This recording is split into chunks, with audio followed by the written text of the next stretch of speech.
What's going on, guys? Recently I've been setting up a lot of natural style biotope aquariums is what they're called, but biotope sounds a bit weird and no one really knows what that means. So in this video I'm going to be setting up a tank for one of the first fish I actually got, white cloud mountain minnows. These fish are really cool, really cheap as well and underrated, and the aquarium hobby is actually keeping them alive because they're very sort of endangered or possibly not even about anymore in their natural habitat, which is of course the White Cloud Mountain in China. And this is the tank that we're going to be using. It's 60 centimeter 100 litre tank, so that's like 2 foot by 1 foot, 60 centimeters across, 40 centimeters back, top. You know, it's half decent size. It's the larger size of a nano tank is what I would call it. It's right next to the other natural sort of style tank we've made already, which is the Ember Tetra tank, more of sort of a Brazilian river style sort of America thing.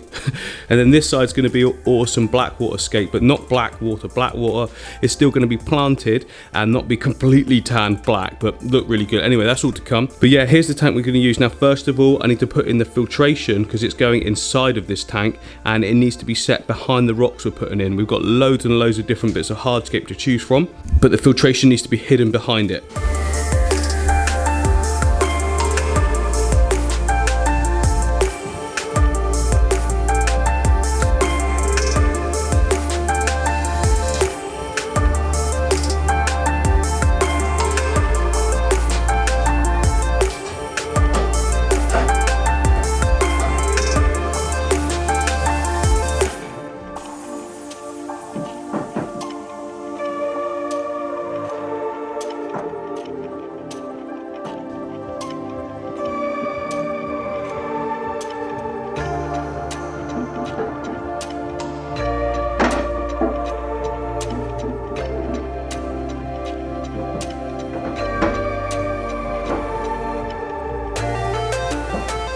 So all I've basically done there is stacked up those rocks to hide the filter behind it, or power head. It's a power head filter, sort of both combined. Now if we take a look from the top here, right down there, you can see that there's the outlet part. So we need to put a hose onto that can come up the top to feed water to the top section.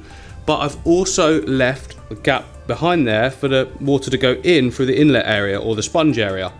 Now you're probably thinking, how do we get it out and maintain it? Well, first of all, this won't clog up for like 6 months. I've had one running that long in a setup like this before. It was absolutely fine. But all we would need to do is remove that stone to be able to get to it. So basically we don't put anything on top of that. We leave that as it is. We build around the rest of the areas. That is just like the sort of cover one. That comes away and we can just pull out that bottom section then, all sorted. But next, the pipework needs to go onto this section. Get in there, there we go, there it is. So pipe work on there, coming up through the top. I'm going to loop it around some more rocks and then it can come straight up the top here. Now to get the pipe work to bend the way we want it to, we need heat.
Well, that looks great.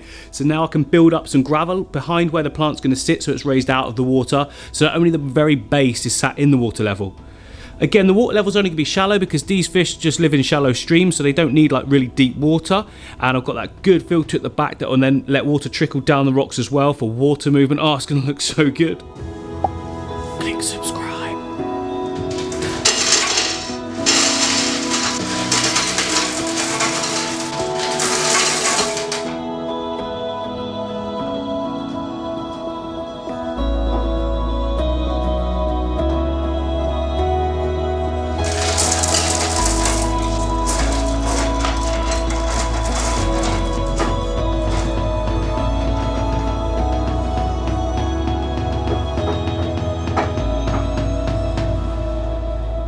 Oh yes, this is going even better than planned. One thing I need to do though is trim that hose so it's just level with that piece of rock at the angle. I can put a rock on top and it will trickle down.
That is looking awesome. Now, I'm not even sure if I want to put any plants at all in this bottom area yet. I think what I'll do is get it up to the right water level, see how it looks, and I can decide from there. If I do, it might just be a little bit of moss in some of the sort of crevices and maybe some nice floating plants only, because, you know, where these fish are from, the White Cloud Mountain minnows, the streams are sort of very bare, and then there's lots of lush growth on the outside or you know, on the banks and that sort of thing. So yeah, I don't want to go overboard with plants inside the aquarium. What's going to be good is we're going to have a really heavily planted tank next to it that side, a completely different look this side, and then we could just focus on the fish on this one.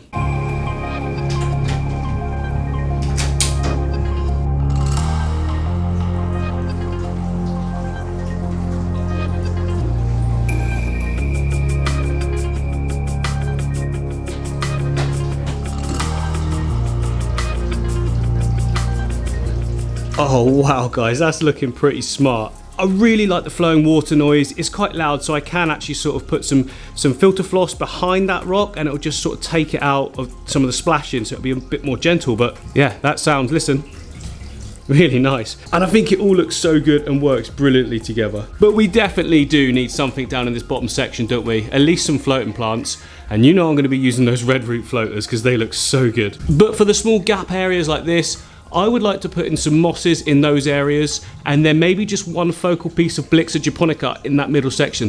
Blixa japonica is just really nice sort of plant. Hang on, I've got some here. There you go. How nice does that look? It's such a good looking plant and stays so nice and vibrant as well.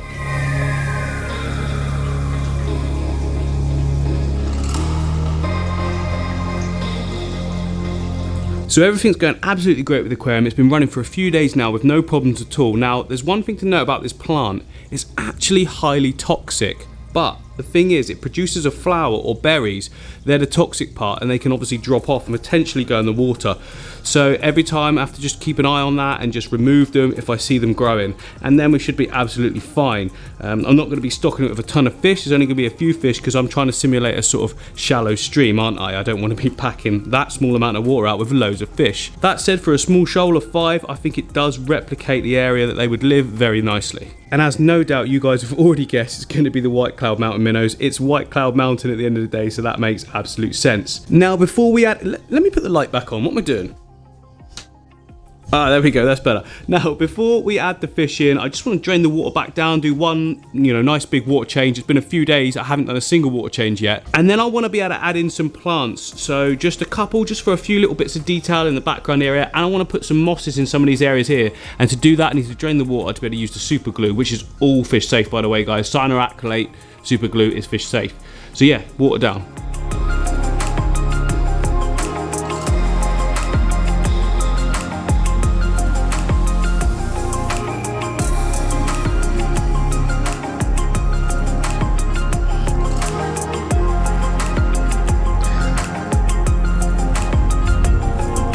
Right, that's enough. I don't want to go over the top with the moss, just some little hints of it underneath there. It will grow into all the cracks and go everywhere itself anyway in due time. But for plants, I want to actually use some that I made for this whole shrimp rack. I've got videos on this, guys. I've recently just set it up. But anyway, it's not about this in this video.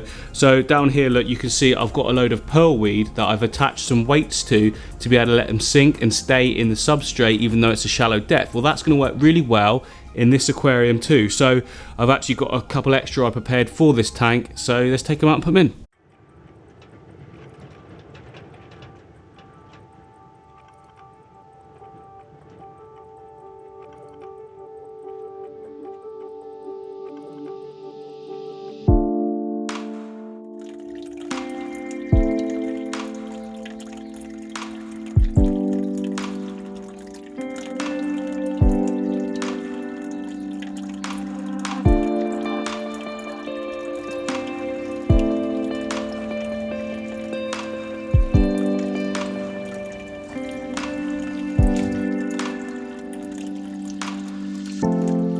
I'm really happy with how that's all turned out. The little green highlights are absolutely brilliant. But I think now it's time to add some fish.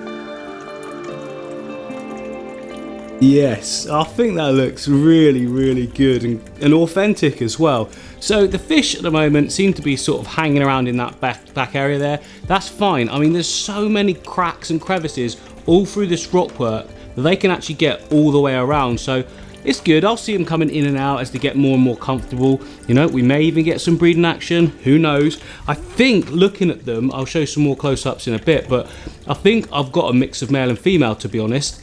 The males tend to have a lot more sort of red colour in them, more streamlined look. The females are more sort of balloony, if you like, and less colourful. Not always, but you know, most of the time. But overall, wow. I mean, I love it. It's so simple. And this is the sort of setup that real amateurs can actually do. Again, like I always say, it's a pile of rocks, some decorative sand, and a plant pot at the back. I'll just show you another close-up now so you guys can see. If I can get in this gap, there we go. So there's the plant pot, there's the water level. So I did have it above the plant pot base. That was too high and it was causing all the water to be just sort of sucked right up into it. So the soil was way too wet and I think that will actually kill the plant. So I've taken it out of the water and I can just water it by hand when needed. You know, just down the back here, I can just, you know, spray down there and that'll be fine. So the actual plant's been in here for nearly a week now and it's really rigid and doing really, really well. None of the leaves are attempting to fall off. Have to look out for those berries though, because those are the things that could actually be a problem and potentially poisonous.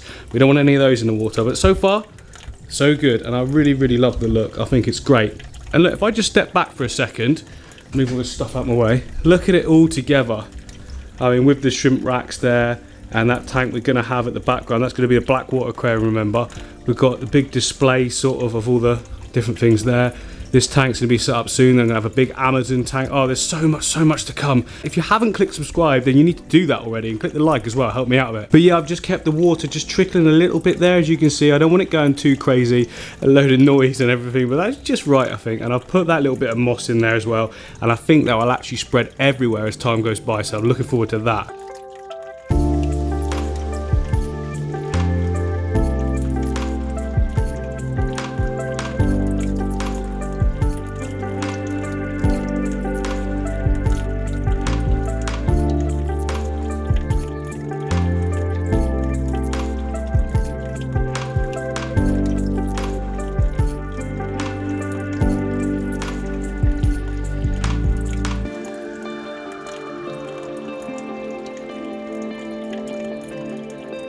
fish are in and doing really, really well, but there's something else we need to do now that they're in, and that is putting some beneficial bacteria. This way we can sort of instantly cycle the tank. The filter floss in the filter we've got at the back is actually from another filter, so it is already seeded, if you like. But it's always good when you put new fish in to add some beneficial bacteria, just to get everything moving along and just ensure you don't get any sort of deaths.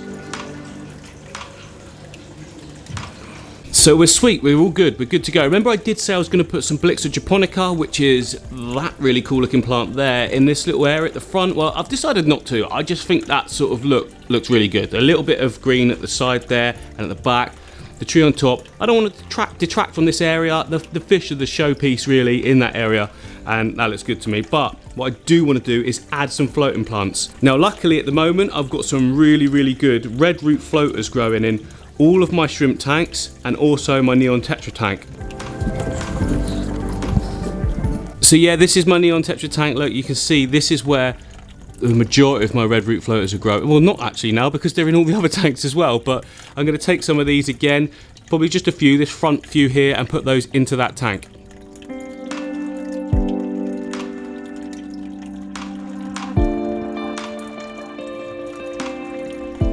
There we go, just a few, and they'll grow and spread and we'll get more and more of them. But for now, I think that looks really good. Look at that, just like the redness of those roots really does come through in like white background tanks or tanks with grey stone white substrate. Not white, grey, it's grey, what am I talking about? But yeah, love that. They'll grow out and spread in no time as well.